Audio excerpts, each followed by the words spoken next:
Hey guys, my name's Chris, and I wanted to share some things with you about tithing and paying off your debt. So, let's say you have a credit card and you're like, oh, I want to pay that credit card off.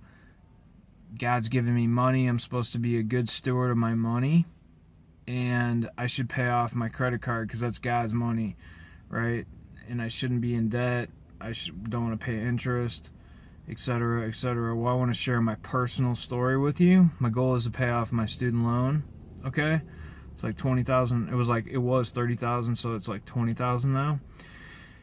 And I was taking every extra I had, including my tithe money. Okay, and I thought, well, instead of tithing, God would want me to pay down my debt, right? So I'd say for about a year, I didn't tithe. I was taking that money and putting it towards my debt, okay?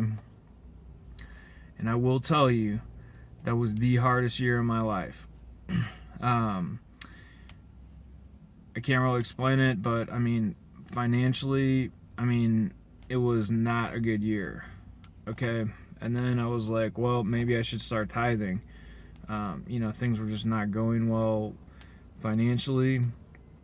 And so I started tithing again, and God's provided plenty. So still paying down on my debt, but I'm still tithing, and God's faithful. Even the Bible says, I think it's in Micah, to test God in this, to test Him in tithing.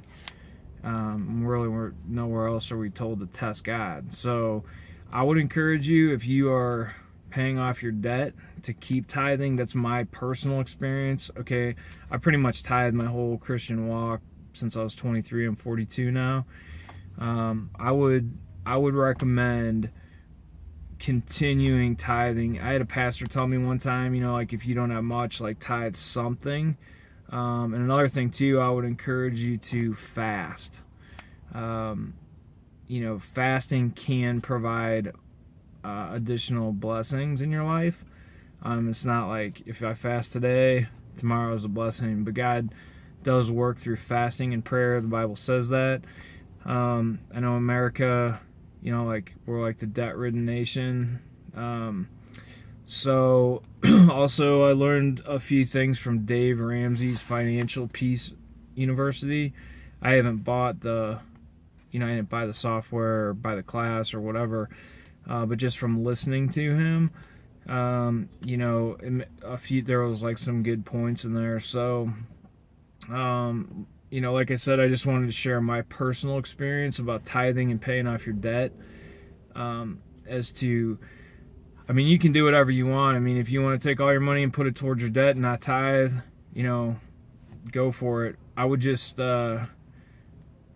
wanted to share my personal experience about that. So for me, I am going to go ahead and tithe, give the first fruits, cut that check, everything else, live off, trust God's going to provide more. It's really a trust thing too. It's like, do I trust God, or do I trust the money? I trust God's going to provide for me, just like on the Sabbath, right? So we don't work on the Sabbath because that says that I'm not trusting my money, I'm trusting God, right? I'm going to trust God's going to provide for me, and I'm going to obey and take that day to rest, okay? So I wish you all well. I hope this finds you encouraged. But I did want to just go ahead and share my personal experience with that, tithing and debt.